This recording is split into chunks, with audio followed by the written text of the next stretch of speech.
시작. 내가 장차 받을 고난을 두려워 말라. 볼지어다 마귀가 장차 너희 가운데서 몇 사람을 옥에 던져 시험을 받게 하리니 또한 환난을 받으리라. 내가 죽도록 충성하라. 그리하면 내가 생명의 면류관을 내게 주리라. 우리는 하나님께 부름을 받고 하나님의 동역자로 사명을 받은 사람입니다. 우리는 각자 다 하나님이 주신 사명의 몫이 있어요. 저는 교회니까 심장이라고 생각하고, 우리 장로님 두 분은 오른팔 왼팔이라고 생각하고, 또 우리 성도님들 집사님 한 분 한 분은 하나님께서 교회를 세워나가기 위해 동역자로 주신 사명의 몫이 있습니다. 그런데 우리는 다 어느 시점에 다 예수님을 만나서 뭐 눈물 콧물 씻고 과거를 청산하고 하나님의 사명을 받고 이제 주님의 교회를 위해서 동역하고 있잖아요. 할렐루야. 그러면 예수님을 만난 시점으로 우리의 삶이 180도 변했잖아요. 이제는 우리는 과거로 돌아갈 수 없잖아요. 이제 그 다리는 불태우고 다시 세상으로는 돌아갈 수 없고, 주님이 부르신 그 일에 우리는 이제 열심히 다른 박질 하지 않습니까? 그 사도 바울이 받았던 거 봐보세요. 시작. 나의 달려갈 길과 사명 곧 하나님의 은혜의 복음을 증거하는 일을 마치려 하면은 나의 생명을 조금도 귀한 것으로 여기지 아니하노라. 이렇게 우리가 주 예수께 받은 사명이 있는데, 우리가 달려갈 길이 있어요. 달려가야 될 길이 열심히 우리가 달려가야 될 길이 있어요. 그런데 그 성경에 보면 이 사도 바울도 주님을 만나서 회심하기 전과 후가 180도 달라진 사람이잖아요.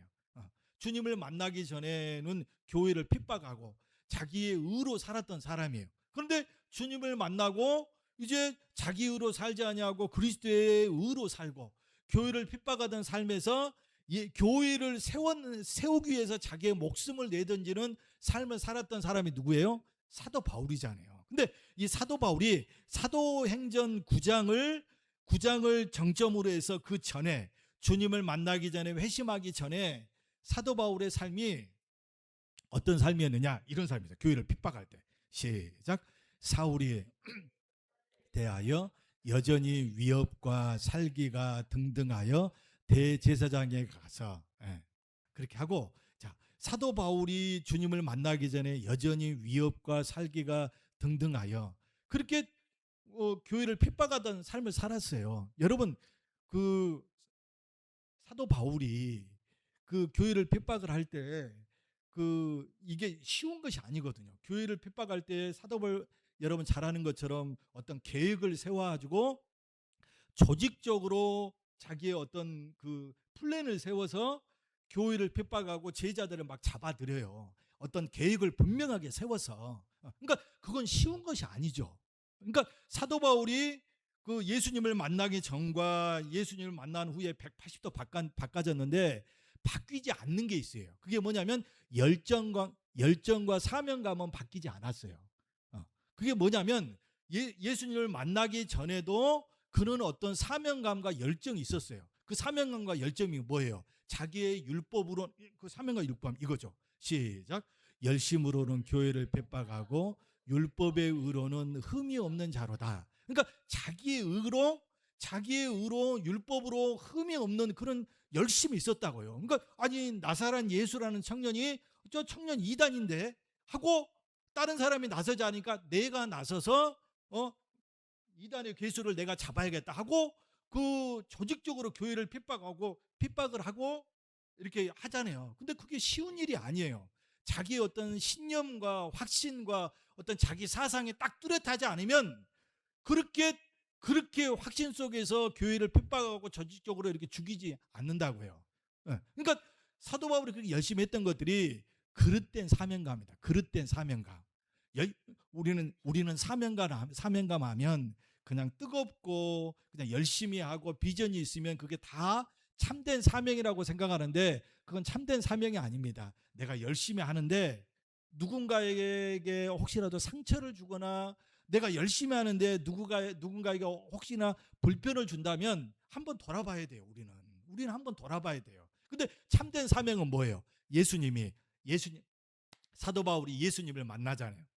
만나고 참된 사명을 깨달아요. 참된 사명을 깨달으니까 사도 바울이 어떻게 변해요? 주를 위해서 사심에 가만한 배를 맞고 못 먹고 못 입고 자기의 유익을 굳지 않고, 고린도서 13장에 사랑은 자기의 유익을 굳지 않고 성내지 아니하고 그 고린도서 13장을 쭉 쓰잖아요. 자기를 위해서 이제 자기의 유익을 구하지 않고 상대방의 죽어가는 영혼들의 유익을 위해서 살아간다고 말이에요. 영혼들의 유익을 위해서. 한마디로 무명의 삶을 산다. 무명의 삶. 다른 사람들의 영혼을 살리는 일에 그러한 삶을 살아요. 사도 바울이. 근데 사도 바울이 그 무명의 삶이 뭐예요? 그 무명의 삶을 사실은 예수님께 배웠다. 예수님이 이 땅에 오셔서, 제가 말씀드렸지만 이 땅에서 무명의 삶을 사셨잖아요. 그 이스라엘의 조그만 땅에서. 그리고 뭐 어느 누구보다도 천대받고 뭡니까 그 말구 위에서 태어나고 사람들에게 천대받고 비난받고 대접받지를 못했어요. 대접받지 말고 그렇게 천대만 받고 그냥 이단으로 지켜서 고난받고 십자가에서 죽는 것밖에 없었습니다. 예수님이, 지금이야 우리가 예수님이 이렇게 유명하지만 그때 당시에 예수님은 아무 역사 속에 무명으로 와서 하나님이 하라고 하신 그 일만, 십자가만 지고 대속하는 일만 감당하고 그냥 조용히 가셨어요. 그걸 사도 바울이 배웠다. 그렇게 죽으시니까 하나님이 어떻게 해요? 예수님을. 자, 봐보세요. 자, 시작. 자기를 낮추시고 하셨으니 곧 십자가에 죽으심이라.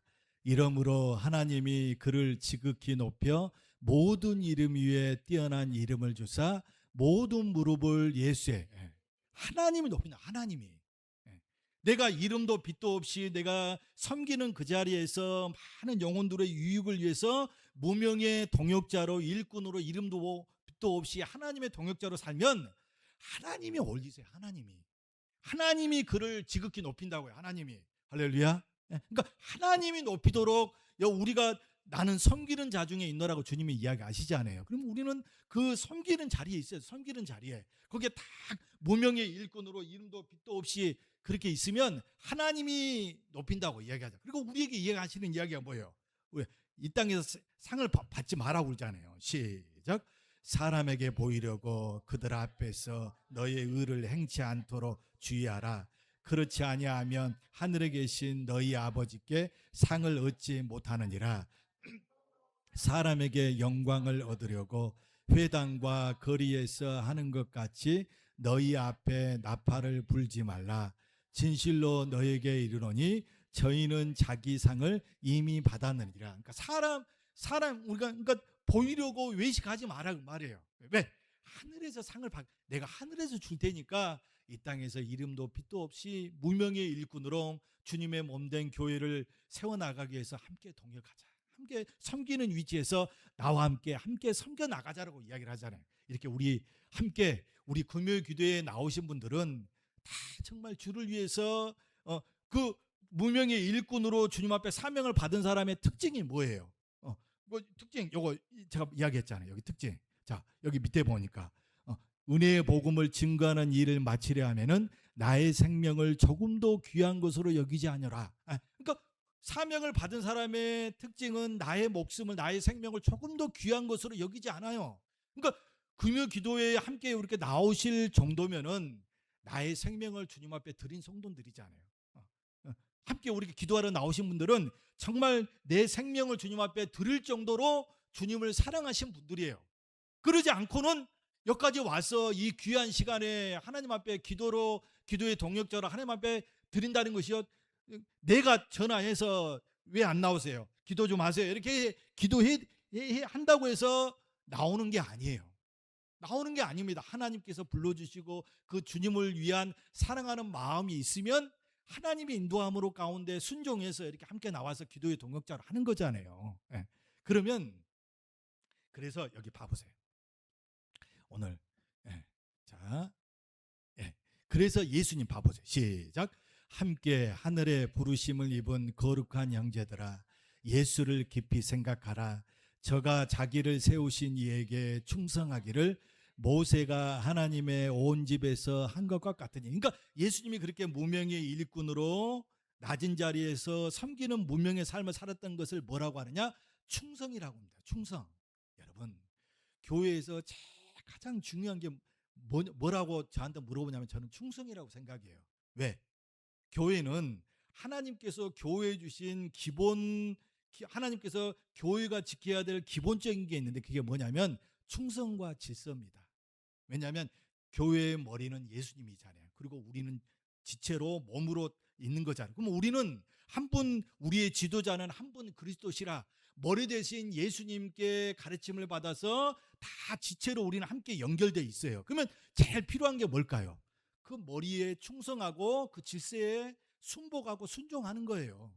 교회는 그게 깨지면 교회는 무너지는 겁니다. 그러면 충성과 질서가 딱 이렇게 주님을 머리로 충성과 질서가 딱 잡혀져 있으면, 그래서 하나님은 어디에 보면 하나님은 무질서의 하나님이 아니요, 하나님은 질서의 하나님이에요. 내가 은혜 받고 하나님의 은혜로 성령 충만하면 우리에게 나타나는 게 뭐예요? 충성하고 질서가 생겨요. 질서가. 그런데 예수님이 충성하셨대요. 그래서 봐보세요.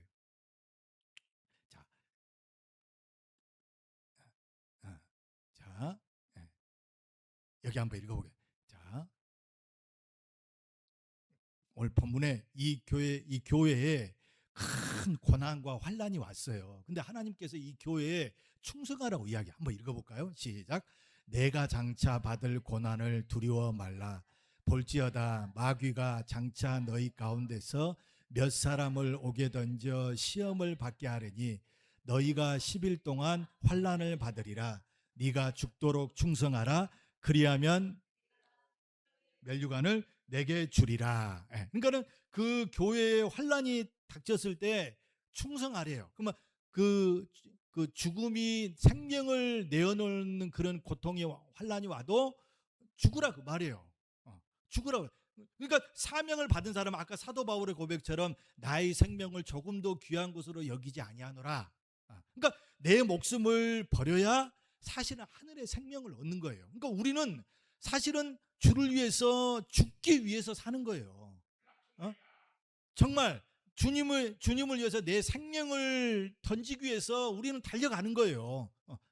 동의하시죠? 네. 그래 나의 생명을, 그러니까 어떤 일에, 어떤 사역에, 어떤 경우에 내 목숨을 내어 던질 수 있다면 그 현장에서 죽을 수만 있다면, 주를 위해서 죽을 수만 있다면 죽어야 돼요. 왜? 하나님께 하늘에서 준비해 놓은 가장 큰 상이 뭐냐면 순교예요. 순교. 그래서 믿음의 조상 아브라함 봐보세요. 시작. 주는 하나님 여호와시라.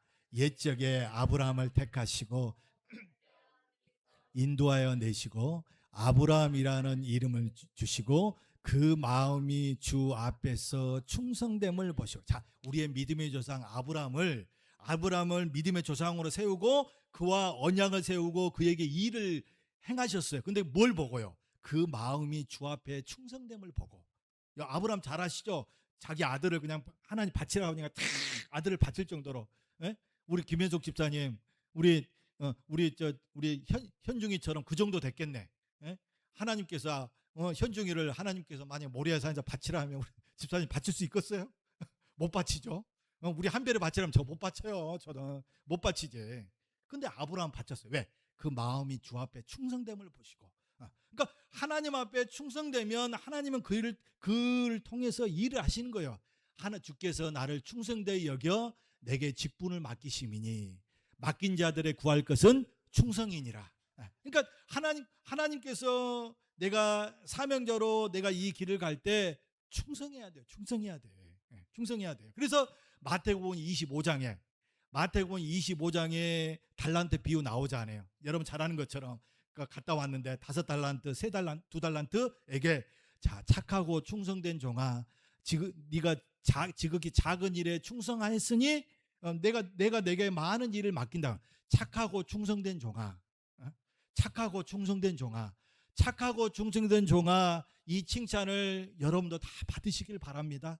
착해야 돼요. 착해야 돼. 착하고 좋은 마음, 예수님의 마음으로 예수님의 마음을 품고 충성해야 돼요. 충성해. 그게 착한 거예요. 그러니까 주님의 착하고 좋은 마음, 예수님의 마음을 품고 착한 신분들은 다 충성합니다. 주를 위해서. 금요기도에 이거 또 나중에 유튜브 올라가면 또 이거 금요기도 안 나면 아무튼 오늘 나오신 분들은 다 주를 위해서 더 충성하고 생명까지 내어놓는 우리 모두가 되기를 축복합니다. 그래서 누가복음 16장 봐보세요. 시작. 지극히 작은 것에 충성된 자는 큰 것에도 충성되고 지극히 작은 것에 불의한 자는 큰 것에도 불의하리라. 지극히 작은 것이 뭐예요? 네가 이 땅에 있는 것입니다. 땅에 있는 것에 네가 충성되면 하늘에서 정말 큰 것을 우리에게 맡긴다라고 주님이 약속하셨습니다. 이 약속을 믿으시기를 축복합니다.